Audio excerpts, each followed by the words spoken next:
Real star ಅಂತ ಕರೆಕ್ಟಾಗಿ ಹೆಸರಿಟ್ಟಿದ್ದಾರೆ. Real star ರಿಯಲೇ ಹೇಳ್ಬೇಕು, ರಿಯಾಲಿಟಿ ಹೇಳಿದ್ದಾರೆ. ನಾವೆಲ್ಲ ಬದುಕ್ತಾ ಇರೋದೇ ಒಂದು ಏನು ಹೇಳ್ತೀರಾ ಕನಸಿನ ಲೋಕದಲ್ಲಿ. ನಾವಿರೋದೇ ಕನಸಿನ ಲೋಕದಲ್ಲಿ, ರಿಯಲ್ ಲೋಕಕ್ಕೆ ನಾವು ಬರೋದೇ ಇಲ್ಲ. ಅದಕ್ಕೆ ನಮ್ಮನ್ನ ಮನುಷ್ಯರು ಅನ್ನೋದು.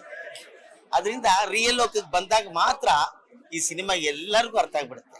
ತುಂಬಾ ನೀಟಾಗಿದೆ, ಕ್ಲಮ್ಸಿ ಮಾಡಿದ್ದಾರೆ, ಇನ್ನೇನೋ ತಲೆ ಕೆಡಿಸಿದ್ದಾರೆ ಅಥವಾ ಫೋಕಸ್ ಮಾಡು ಅಂತ ಹೇಳಿದ್ದಾರೆ, ಅರ್ಥ ಆಗ್ತಾ ಇಲ್ಲ. ಆ ಥರ ಎಲ್ಲ ಈ ಸಿನಿಮಾದಲ್ಲಿ ಉಪೇಂದ್ರ ಮಾಡಿಲ್ಲ ಅಂತ ನನ್ಗನ್ಸ್ತಾ ಇದೆ.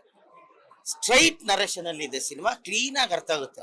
ಅವ್ರು ಹೇಳಿರೋದು ಒಂದು ಪದ ಮಾತ್ರ ಸತ್ಯ, ಫೋಕಸ್ ಮಾಡಿದ್ರೆ ನಾವೇ ನಮ್ಮ ಬ್ರೈನೇ ಪ್ರತಿಯೊಂದು ನಮ್ಮಲ್ಲಿ ಆಗ್ತಾ ಇರೋದು ಈಗ ಏನಾಗ್ತಾ ಇದೆ ಅಷ್ಟನ್ನು ಕರೆಕ್ಟಾಗಿ ಏನ್ ಆಗ್ಬೇಕು ಅನ್ನೋದನ್ನ ಕೂಡ ಹೇಳಿದ್ದಾರೆ. ಅಷ್ಟರಲ್ಲಿ ಕಟ್ ಮಾಡಿದ್ದಾರೆ.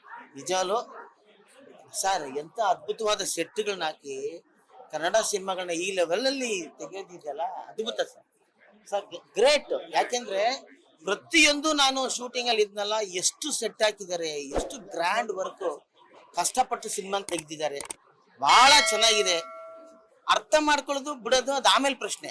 ಫಸ್ಟ್ ಏನ್ ಹೇಳ್ತಿದ್ದಾರೆ ಅಥವಾ ಸಿನಿಮಾ ಹೆಂಗ್ ತೆಗೆದಿದ್ದಾರೆ, ಯಾವ ಲೆವೆಲ್ ಇದೆ, ಎಷ್ಟು ಗ್ರ್ಯಾಂಡ್ ಆಗಿದೆ ಅನ್ನೋದನ್ನ. ಸಿನಿಮಾ ಇರೋದೇ ಎಂಟರ್ಟೈನ್ಮೆಂಟ್, ಆ ಎಲ್ಲ ಎಂಟರ್ಟೈನ್ಮೆಂಟ್ ಸಿನಿಮಾದಲ್ಲಿ ಇದೆ.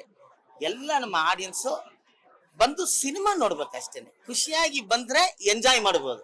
ಅದೇ ಉಪೇಂದ್ರ ರಿಯಲ್ ಸ್ಟಾರ್, ರಿಯಾಲಿಟಿ ತೋರಿಸಿದ್ದಾರೆ. ರಿಯಾಲಿಟಿನ ಬಯಸೋರು, ಕನಸಿನ ಲೋಕದಿಂದ ರಿಯಲ್ ಲೋಕಕ್ಕೆ ಬರೋರು ಬಂದು ನೋಡಿ. ನಮಸ್ಕಾರ. ಲೇಟೆಸ್ಟ್ ಹಾಗೂ ಇಂಟ್ರೆಸ್ಟಿಂಗ್ ಸುದ್ದಿಗಳಿಗಾಗಿ ಬಾಸ್ ಟಿವಿ ಕನ್ನಡ ಚಾನೆಲ್ನ ಸಬ್ಸ್ಕ್ರೈಬ್ ಮಾಡಿ. ಹಾಗೆಯೇ ಬೆಲ್ ಐಕಾನ್ ಪ್ರೆಸ್ ಮಾಡಿ. ಇದರ ಜೊತೆಗೆ ಫೇಸ್ಬುಕ್, ಇನ್ಸ್ಟಾಗ್ರಾಮ್, ಎಕ್ಸ್ ನಲ್ಲೂ ಮಿಸ್ ಮಾಡದೆ ಫಾಲೋ ಮಾಡಿ.